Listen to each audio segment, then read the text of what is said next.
Riang bosoni sangruma terni shalmarina holiday shagalani bagai hasra hafani thani koimung naruk zakmani aborok no naikol zaknani ongtong hinei shaka bro sangruma mothani social organization central committee ni adong rok Ashlo bro sangruma mothani general secretary khonaram reng saka hasani montrakra professor dr manik saha kogrui kongnarokha fiaba habangni bokhakte holiday ni koimung narok manori consideration khlainani bagai ni koktum pana khlaijaka hinei উপরন্তু আমরা state level পূজা তথা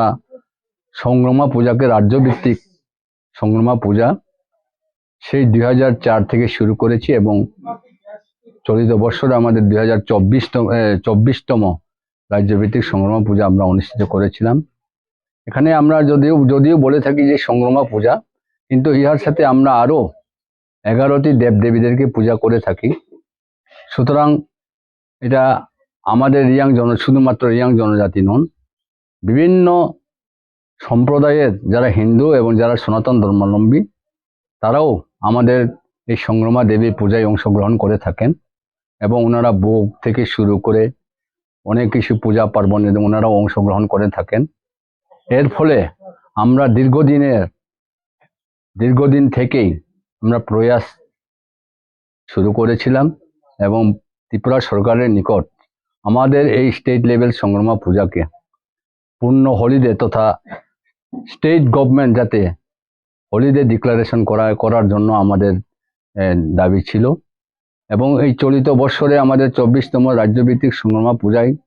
আমাদের ত্রিপুরা রাজ্যের স্বনামধন্য তথা dynamic chief minister আমাদের পূজাতে অংশগ্রহণ করেছিলেন। উনি পার্টিসিপেট করেছেন এবং উনি প্রধান অতিথি এবং ইনঅগ্রেটর হিসাবে আমাদের স্টেট লেভেল পূজায় উনি উপস্থিত ছিলেন এবং তিনি ওনার নিকট আমরা যে আবেদনটা রেখেছিলাম আমরা আমাদের স্টেট লেভেল পূজাকে যাতে ছুটি ঘোষণা করা হয়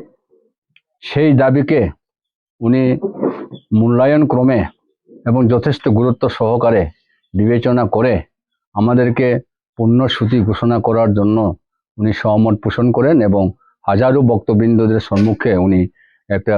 মতামত প্রদান করেন এবং একটা কমিটমেন্ট দেন যে আমাদের সংগ্রামা পূজাকে ওনারা স্টেট লেভেল হলিডে হিসাবে ডিক্লেয়ার করা বা ঘোষণা করবেন, এই বলে উনি আমাদের হাজারো ভক্তবৃন্দদের সামনে তিনি ঘোষণা করেছিলেন। শান্তিবাজারের বিক্রমী কথম চিনি খরাং।